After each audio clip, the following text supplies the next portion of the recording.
Assalamualaikum warahmatullahi wabarakatuh. Alhamdulillahilladzi ja'alana bil imani kamilin wa afhamana bisyara'iddin. Wassalatu wassalamu ala sayyidil mursalin Muhammadin wa ala alihi wa ashabihi ajma'in. Amma ba'd.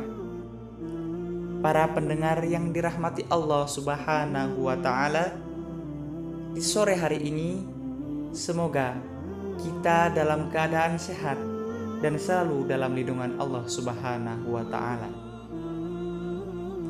Kita adalah anak-anak Adam, keturunan Adam yang tengah menjalani ujian kelayaan di dunia fana ini. Mampukah kita kembali ke taman surga yang indah dan abadi, atau malah tersesat di dalam neraka jahanam? Ini adalah tantangan sekaligus ujian berat bagi kita, sebab manusia diciptakan oleh Allah di muka bumi ini tidak lain adalah mengabdi kepada Allah, menyembah kepada Allah, dan mencari ridha Allah Subhanahu wa ta'ala. Allah berfirman dalam surat Az-Zariyat ayat 56, "Wa ma khalaqtul jinna wal insa illa liya'budun." Dan tidaklah aku menciptakan jin manusia kecuali beribadah. Jadi sangat jelaslah bahwa kita diberi kesempatan hidup di dunia ini untuk menghamba kepada zat yang menciptakan kita, yakni Allah Subhanahu wa ta'ala. Bukan menghamba pada makhluk-makhluk yang diciptakannya, apalagi menghamba kepada harta benda atau pangkat jabatan. Sebab semua yang ada di dunia ini bakal binasa. Allah yang kekal, yang menguasai kehidupan dunia dan akhirat. Pendengar dimanapun berada yang dirahmati Allah Subhanahu wa ta'ala, kita diciptakan Allah di dunia fana ini dalam waktu yang terbatas. Pada saatnya nanti kita pasti akan kembali kepada Allah untuk menjalani kehidupan yang abadi. Target utama kita memang mendapatkan kemuliaan di akhirat. Namun, untuk mendapatkan kemuliaan itu bukan lantas sepanjang hari hidup kita digunakan untuk melaksanakan sholat, berpuasa, berdoa, dan berzikir sehingga malas bekerja. Kita juga diingatkan Allah untuk mengambil hak kita di dunia. Bahkan kita diperintah oleh Allah untuk mengatur alam semesta dan isinya, termasuk mengatur sesama dengan sebaik-baiknya. Oleh karena itu, kita juga diperintah oleh Allah untuk bekerja guna menafkahi keluarga, mendidik keluarga, mengatur negara dan penduduknya, sehingga tercipta harmoni dunia atau menjadi rahmatan lil alamin. Para pendengar yang dirahmati Allah, di satu sisi Allah menciptakan dunia ini memang sangat indah. Di sisi lain, Allah menciptakan manusia juga dilengkapi dengan syahwat atau perasaan yang menghadirkan kesenangan. Jadi, jika manusia itu melihat dan menikmati keindahan dunia, maka dia akan sangat senang, terhibur, mabuk, bahkan lupa daratan. Manusia mana yang tidak suka harta banyak? Manusia mana yang tidak suka aneka perhiasan indah dan mahal? Manusia mana yang tidak suka pada rumah mewah, sawah dan tanah luas, serta mobil yang mewah? Manusia mana yang tidak suka pada pangkat dan jabatan tinggi? Manusia mana yang tidak suka pada perempuan-perempuan cantik dan anak-anak yang tampan serta cerdas? Pada umumnya, manusia akan menjawab tidak ada. Mengapa demikian? Karena manusia diciptakan oleh Allah dihiasi dengan syahwat. Hal ini tentu berbeda dengan malaikat, karena malaikat tidak dilengkapi syahwat, maka tidak tertarik sedikit pun terhadap keindahan dunia. Mereka hanya bersujud dan menyembah kepada Allah Subhanahu wa taala.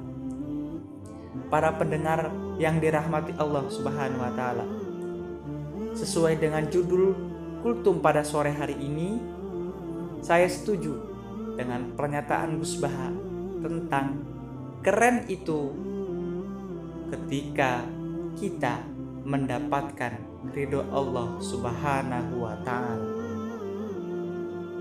Ridho itu artinya rela. Mencari ridho Allah artinya mencari apa yang membuat rela kepada kita. Maka seorang yang memiliki prinsip hidup mencari ridho Allah adalah mereka yang menuhankan Allah sekaligus memiliki prinsip la ilaha illallah. Nah, apa saja ridho Allah itu? Ridho yang pertama, ridho Allah kepada hambanya, yakni ridho Allah yang berupa tambahan nikmat, banyak pahala, dan derajat kemuliaan. Dalam konteks Ramadan, ketika usai sholat tarawih, kita mengharapkan ridho Allah yang tercermin dalam doa kamilin. Allahumma ij'alna bil imani kamilin, walil faraidi mu'addin, walis sholati hafidin, walis zakati fa'ilin, walima indaka talibin. Yang artinya, ya Allah, jadikanlah kami golongan yang sempurna dengan iman, yang mampu menunaikan kewajiban, memelihara sholat, melaksanakan zakat, dan hanya untuk mencari ridho di sisi Engkau. Berdasarkan doa kamilin ini, telah tampak bahwa ridho Allah akan dapat diraih melalui iman, sholat, zakat, dan kewajiban ibadah lainnya. Kemudian jenis ridho yang kedua, ridho hamba kepada Allah, yakni menerima aturan dan ketetapan Allah dengan senantiasa menjalankan perintah dan menjauhi larangannya. Ridho jenis ini dapat dibuktikan melalui 5 cara, yakni ridho atas takdir Allah dengan bersabar. Kita yakin bahwa apapun yang menimpa kita, musibah, cobaan, kita yakini bahwa cobaan itu Allah berikan tidak melebihi atas kemampuan setiap hambanya, sehingga kita dapat bersabar, kita dapat optimis akan ada jalan keluar dari setiap cobaan-cobaan yang kita hadapi. Kemudian ridho yang berikutnya adalah ridho akan nikmat Allah dengan bersyukur atas apa yang diberikan oleh Allah. Kita tidak mengeluh, kita tidak berpikiran berlebihan. Apapun yang Allah berikan kita bersyukur. Ridho akan masa lalu dengan qanaah, ridho untuk masa depan dengan tawakal, dan ridho terhadap orang lain dengan menjadi pemaaf.